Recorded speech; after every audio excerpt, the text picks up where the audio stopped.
Hi hello friends, welcome to my channel AJ Kuchchu creations.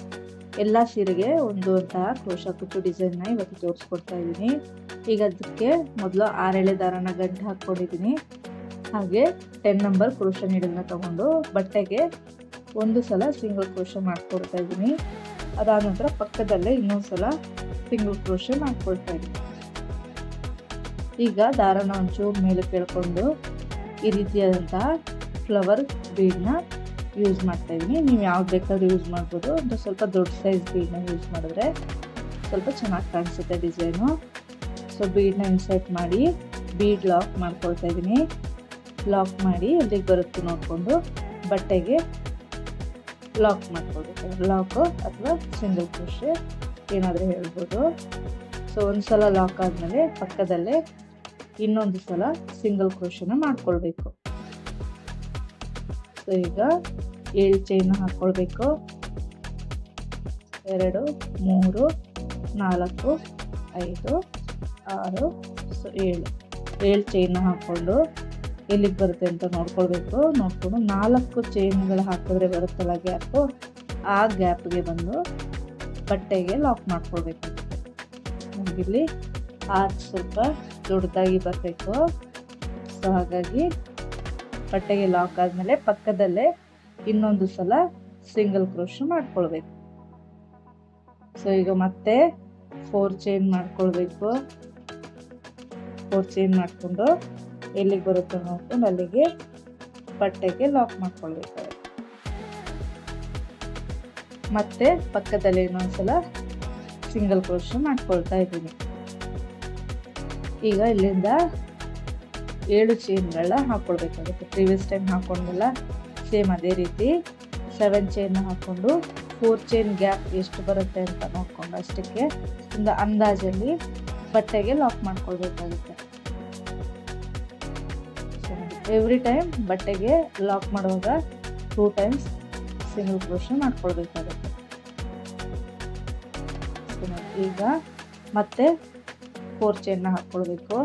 ಅಂದರೆ ಇಲ್ಲಿ 3 times 7 chain, 2 times 4 chain ಬರುತ್ತೆ design ಒಂದು bead ಆದಮೇಲೆ. ಸೊ ಈಗ 4 ಚೈನ್ ಆಗಿದೆ. ಪಕ್ಕದಲ್ಲೇ 2 ಸಲ ಲಾಕ್ ಮಾಡ್ಕೊಳ್ತಾ ಇದ್ದೀನಿ. ಅದಾದಮೇಲೆ ಮತ್ತೆ 7 ಚೈನ್ ಮಾಡ್ಕೊಳ್ತಾ ಇದ್ದೀನಿ.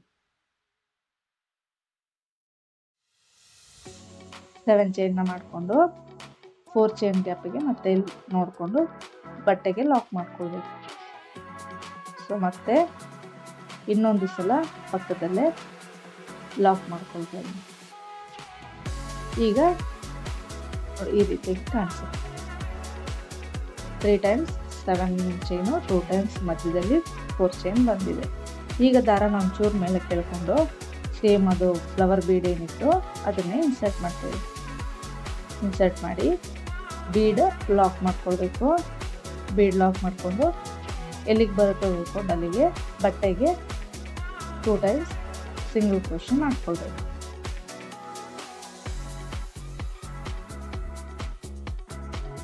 ಸೊ ನೀವು ಬೇಸ್ ಲೈನು ನೀಟಾಗಿ ಲಾಕ್ ಮಾಡಿದ್ರೆ ರಿಂಕಲ್ಸ್ ಏನೂ ಬರೋದಿಲ್ಲ.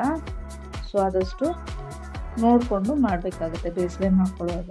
ಸೊ ಇಲ್ಲಿ 2 ಟೈಮ್ಸ್ ಲಾಕ್ ಮಾಡಿದ್ಮೇಲೆ ಈ ರೀತಿಯಾಗಿರುತ್ತೆ. ಸೊ ಸ್ಟಾರ್ಟಿಂಗ್ ಮತ್ತು ಎಂಡಿಂಗಲ್ಲಿ ಬೀಡ್ ಬರೋ ರೀತಿ ಮಾಡ್ಕೊಳ್ಬೇಕಾಗುತ್ತೆ ಡಿಸೈನು.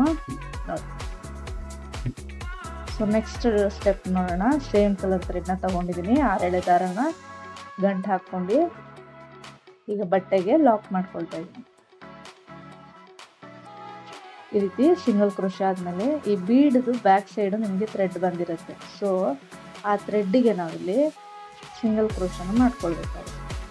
ಸೂಜಿನ ಹಾಕಿ ದಾರನ ಇಟ್ಕೊಂಡು 2 ದಾರ ಸೇರಿ ಒಂದು ಮಾಡಬೇಕಾಗುತ್ತೆ.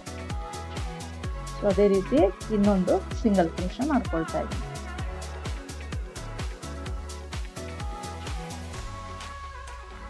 ಈ ರೀತಿ ನಾನು 4 ಸಿಂಗಲ್ ಕ್ರೋಶೆಗಳನ್ನ ಮಾಡ್ಕೊಳ್ಬೇಕಾಗುತ್ತೆ ಟೋಟಲ್ ಆಗಿ. ಸೊ ಬಟ್ಟೆಗೆ ಲಾಕು, ಅದಾದಮೇಲೆ 4 ಸಿಂಗಲ್ ಕ್ರೋಶೆ, ಅಥವಾ ನೀವು 4 ಸಿಂಗಲ್ ಕ್ರೋಶೆ ಬದಲಿಗೆ 4 ಚೈನ್ ಹಾಕಿ ಕೂಡ ಅದೇ ದಾರಕ್ಕೆ ಲಾಕ್ ಮಾಡ್ಕೊಳ್ಬೋದು. ಈಗ ಸೂಜಿ ಮೇಲೆ ಒಂದು ಸಲ ದಾರನ ಸುತ್ತಕೊಂಡು 7 ಚೈನ್ ಗ್ಯಾಪ್ ಏನಿದೆ ಅಲ್ಲಿ ನೀಡಲ್ನ ಹಾಕಿ ದಾರನ ಇಟ್ಕೊಂಡು 2 ದಾರ 1 2 ದಾರ 1 ಮಾಡಬೇಕು. ಅಂದರೆ ಡಬಲ್ ಕ್ರೋಶೆಗಳನ್ನ ಮಾಡಬೇಕಾಗುತ್ತೆ. ಸೊ ನೋಡಿ, ಈಗ ಸೂಜಿ ಮೇಲೆ 3 ದಾರ ಇರುತ್ತೆ, 2 ದಾರ ಸೇರಿ 1, 2 ದಾರ ಸೇರಿ 1. ಸೊ ನಮಗಿಲ್ಲಿ ಲೆಂತ್ ಆದಷ್ಟು ಚಿಕ್ಕದಾಗಿ ನೋಡಿಕೊಂಡು ಮಾಡಬೇಕಾಗುತ್ತೆ ಡಬಲ್ ಕ್ರೋಶೆಗಳನ್ನ ನೋಡ್ತೀವಿ. ಸೊ ಇಲ್ಲಿ ಟೋಟಲ್ ಆಗಿ 12 ಡಬಲ್ ಕ್ರೋಶೆಗಳನ್ನ ಈ 7 ಚೈನಲ್ಲಿ ಫಿಲ್ ಮಾಡಬೇಕಾಗುತ್ತೆ ನೋಡಿ. ಸೂಜಿ ಮೇಲೆ 3 ದಾರ ಇದೆ, 2 ದಾರ ಸೇರಿ 1 ಮಾಡಬೇಕು, 2 ದಾರ ಸೇರಿ 1 ಮಾಡಬೇಕು.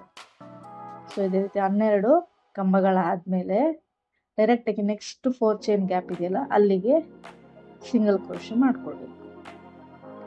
ಅದಾದ ನಂತರ ಮತ್ತೊಂದು ಸಿಂಗಲ್ ಕ್ರೋಶೆ, ಈಗ ಇನ್ನೊಂದು ಸಿಂಗಲ್ ಕ್ರೋಶೆ, ಟೋಟಲ್ ಆಗಿ 3 ಸಲ ಸಿಂಗಲ್ ಕ್ರೋಶೆ ಮಾಡ್ಕೊಳ್ಬೇಕು.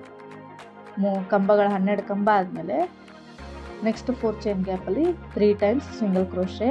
ಅದಾದಮೇಲೆ ಮತ್ತೆ ಸೂಜಿ ಮೇಲೆ ದಾರನ ಸುತ್ತಕೊಂಡು 7 ಚೈನ್ ಗ್ಯಾಪಲ್ಲಿ 12 ಡಬಲ್ ಕ್ರೋಶೆಗಳನ್ನ ಫಿಲ್ ಮಾಡಬೇಕಾಗುತ್ತೆ. ನೋಡಿ, ಫಿಲ್ ಮಾಡಿದ್ದೀನಿ. ನೆಕ್ಸ್ಟ್ 4 ಚೈನ್ ಗ್ಯಾಪಲ್ಲಿ 3 ಟೈಮ್ಸ್ ಸಿಂಗಲ್ ಕ್ರೋಶೆ. ಸೊ ಇಲ್ಲಿ 3 ಟೈಮ್ಸ್ ಸಿಂಗಲ್ ಕ್ರೋಶೆ ಮಾಡ್ಕೊಳ್ಬೇಕು. ಮತ್ತೆ ನೆಕ್ಸ್ಟ್ 7 ಚೈನಲ್ಲಿ 12 ಡಬಲ್ ಕ್ರೋಶೆಗಳನ್ನ ಫಿಲ್ ಮಾಡಬೇಕಾಗುತ್ತೆ.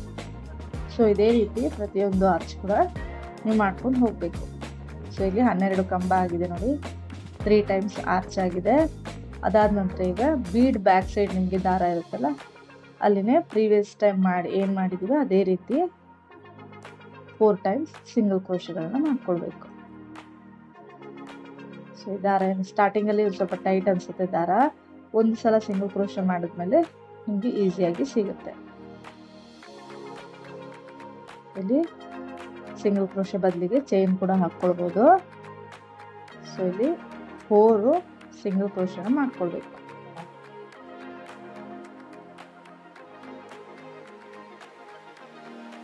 ಫೋರ್ ಸಿಂಗಲ್ ಕ್ರೋಶೆ ಮಾಡಿಕೊಂಡು ಅಲ್ಲಿಂದ ಡೈರೆಕ್ಟಾಗಿ ಸೂಜಿ ಮೇಲೆ ದಾರನ ಸುತ್ತಕೊಂಡು ನೆಕ್ಸ್ಟ್ 7 ಚೈನ್ ಗ್ಯಾಪಲ್ಲಿ 12 ಕಂಬಗಳನ್ನ ಫಿಲ್ ಮಾಡ್ಕೊಳ್ಬೇಕಾಗುತ್ತೆ.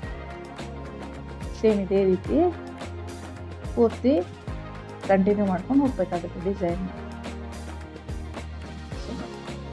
ಈ ರೀತಿಯಾಗಿ ಕಾಣಿಸುತ್ತೆ. ನಿಮ್ಗೆ ಬೇಕಿದ್ದಲ್ಲಿ ಇಷ್ಟೇ ಸಾಕು ಅಂತ ಇದ್ರೆ ಅಲ್ಲಿ 4 ಚೈನ್ ಗ್ಯಾಪ್ ಇದೆಯಲ್ಲ ಅಲ್ಲಿಗೆ ಮಾತ್ರ ನೀವು ಕುಚ್ಚುಗಳನ್ನ ಕಟ್ಕೊಂಡು ಕೂಡ ಡಿಸೈನ್ನ ಮಾಡ್ಕೊಳ್ಬೋದು. ಈ ರೀತಿ ಕಾಣಿಸುತ್ತೆ. ಸೊ ಈಗ ನೆಕ್ಸ್ಟ್ ಸ್ಟೆಪ್ ನೋಡೋಣ. ಅದಕ್ಕೆ ಇನ್ನೊಂದು ಕಲರಲ್ಲಿ 6 ಎಳೆ ದಾರನ ತಗೊಂಡು ಬಟ್ಟೆಗೆ ಒಂದ್ಸಲ ಸಿಂಗಲ್ ಕ್ರೋಶೆನ ಮಾಡ್ಕೊಳ್ತಾ ಇದ್ದೀವಿ. ಸಿಂಗಲ್ ಕ್ರೋಶೆ ಮಾಡಿಕೊಂಡು ಅಲ್ಲಿ ನಾವು already previous time single crochet ಮಾಡಿರ್ತೀವಲ್ಲ ಪ್ರತಿಯೊಂದು ಸಿಂಗಲ್ ಕ್ರೋಶದ ಮೇಲೆ ಒಂದೊಂದು ಸಿಂಗಲ್ ಕ್ರೋಶೆನ ಮಾಡ್ಕೊಳ್ಬೇಕಾಗತ್ತೆ. ಸೊ ಅಲ್ಲಿ ನಾವು 4 ಸಿಂಗಲ್ ಕ್ರೋಶೆ ಮಾಡ್ಕೊಂಡಿದ್ವಿ. ಸೊ 4 ಅಥವಾ 3 ಎಷ್ಟು ಇಡ್ಸುತ್ತೋ ನೋಡಿಕೊಂಡು ನೀವು ಸಿಂಗಲ್ ಕ್ರೋಶೆನ ಮಾಡ್ಕೊಳ್ಬೇಕಾಗತ್ತೆ. ಸೊ ನಾ ಇಲ್ಲಿ 3 ಸಿಂಗಲ್ ಕ್ರೋಶೆನ ಮಾಡ್ಕೊಂಡಿದ್ದೀನಿ. ಸೊ ಬೀಡ್ ಬ್ಯಾಕ್ ಸೈಡ್ ಮಾತ್ರ 3 ಅಥವಾ 4 ಸಿಂಗಲ್ ಕ್ರೋಶೆನ ಮಾಡ್ಕೊಳ್ಬೇಕಾಗತ್ತೆ.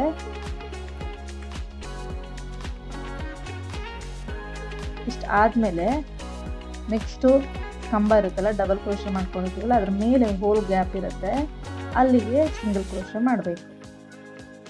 ನಮಗೆ ಈಸಿಯಾಗಿ ಕಾಣಿಸಿದೆ ನೋಡಿ ನಿಮಗೆ ಹೋಲ್ ಗ್ಯಾಪ್. ಸೊ ಅಲ್ಲಿ ಪ್ರತಿಯೊಂದು ಕಂಬದ ಮೇಲೆ ಇರುವಂಥ ಹೋಲ್ಗೆ ಸಿಂಗಲ್ ಕ್ರೋಶೆನ ಮಾಡ್ಕೊಳ್ಬೇಕು. ನೀವು ಬೇಕಿದ್ದಲ್ಲಿ ಹಾಫ್ ಡಬಲ್ ಕ್ರೋಶೆ ಕೂಡ ಮಾಡ್ಕೊಳ್ಬೋದು ಈ ಸಿಂಗಲ್ ಕ್ರೋಶೆ ಬದಲಿಗೆ. ಸೊ ಸಿಂಗಲ್ ಕ್ರೋಶೆನೇ ಚೆನ್ನಾಗಿ ಕಾಣಿಸುತ್ತೆ.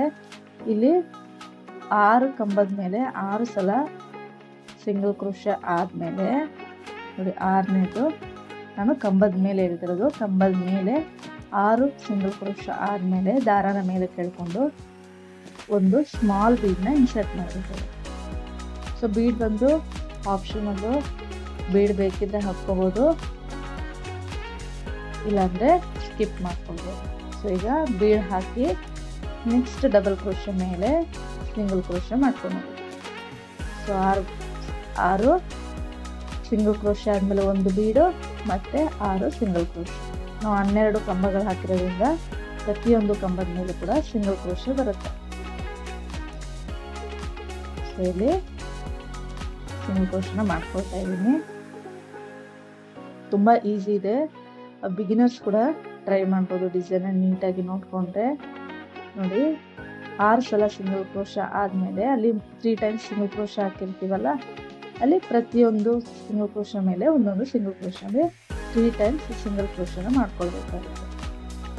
ನಿಮಗೇನೋ ನನ್ನ ವಿಡಿಯೋ ತುಂಬ ಫಾಸ್ಟಾಗಿದೆ, ನಿಮ್ಗೆ ಅರ್ಥ ಆಗ್ತಾಯಿಲ್ಲ ಅಂತಂದರೆ ವಿಡಿಯೋ ಸೆಟ್ಟಿಂಗ್ನಲ್ಲಿ ನೀವು ಚೇಂಜ್ ಮಾಡ್ಕೊಳ್ಬೋದು. ವಿಡಿಯೋ ಸ್ಪೀಡ್ನ ಎಷ್ಟು ಬೇಕು ಸ್ಪೀಡ್ ಅಷ್ಟಕ್ಕೆ ನೀವು ಸೆಟ್ ಮಾಡಿಕೊಂಡು ನೋಡ್ಕೊಳ್ಬೋದು ವಿಡಿಯೋನ. ಸೊ ಇಲ್ಲಿ 3 ಟೈಮ್ಸ್ ಸಿಂಗಲ್ ಕ್ರೋಶ ಆದಮೇಲೆ ಮತ್ತೆ ಡಬಲ್ ಕ್ರೋಶಗಳ ಮೇಲೆ 6 ಸಲ ಸಿಂಗಲ್ ಕ್ರೋಶೆ, ಒಂದು ಬೀಡು, 6 ಸಲ ಸಿಂಗಲ್ ಕ್ರೋಶೆ. ಇದೇ ರೀತಿ ಕಂಟಿನ್ಯೂ ಮಾಡ್ಕೊಂಡು ಹೋಗಬೇಕಾಗುತ್ತೆ ನಾವು. ಪ್ರತಿಯೊಂದು ಸಿಂಗಲ್ ಕ್ರೋಶದ ಮೇಲೆ ಡಬಲ್ ಕ್ರೋಶ ಮೇಲೆ ಒಂದೊಂದು ಸಿಂಗಲ್ ಕ್ರೋಶ ಮಾಡ್ಕೊಂಡು ಹೋಗೋದು. ಈಗ ನಾನಿಲ್ಲಿ ಕಂಬದ ಮೇಲೆ ಆದಮೇಲೆ ಬೀಡ್ದು ಬ್ಯಾಕ್ ಸೈಡ್ ಏನಿದೆ ಅಲ್ಲಿಗೆ ಸಿಂಗಲ್ ಕ್ರೋಶನ ಮಾಡ್ಕೊಂಡು ಹೋಗ್ತೇವೆ. 3 ಅಥವಾ 4 ಸಿಂಗಲ್ ಕ್ರೋಶಗಳನ್ನ ಮಾಡ್ಕೊಳ್ಬೋದು. ಸೊ ಈ ರೀತಿ. ಈಗ ಆ ಕಂಬದ ಮೇಲೆ ಹೋಲ್ ಗ್ಯಾಪ್ ಇದೆ, ಪ್ರತಿಯೊಂದು ಹೋಲ್ ಗ್ಯಾಪು ಒಂದೊಂದು ಸಿಂಗಲ್ ಕ್ರೋಶನ ಫಿಲ್ ಮಾಡ್ಕೊಳ್ಳೋದು. ತುಂಬ ಈಸಿ ಇದೆ, ಒಂದ್ಸಲ ಟ್ರೈ ಮಾಡಿ ಹೇಗೆ ಬಂತು ಅಂತ ಕಮೆಂಟ್ ಮಾಡಿ ತಿಳಿಸಿ. ಮತ್ತು ಏನೇ ಡೌಟ್ಸ್ ಇದ್ದರೂ ಕೂಡ ಕಮೆಂಟ್ನಲ್ಲಿ ಹೇಳ್ಬೋದು. ಸೊ ನೋಡಿ, ಆರ್ಚ್ ಫಿಲ್ ಆದಮೇಲೆ 3 ಸಲ ಸಿಂಗಲ್ ಕ್ರೋಶೆ ಮಾಡ್ಕೊಂಡಿರ್ತೀವಿ, ಅಲ್ಲಿಗೆ ಮತ್ತೆ ಸಿಂಗಲ್ ಕ್ರೋಶೆಗಳನ್ನ ಫಿಲ್ ಮಾಡ್ಕೊಳ್ಬೇಕಾಗುತ್ತೆ.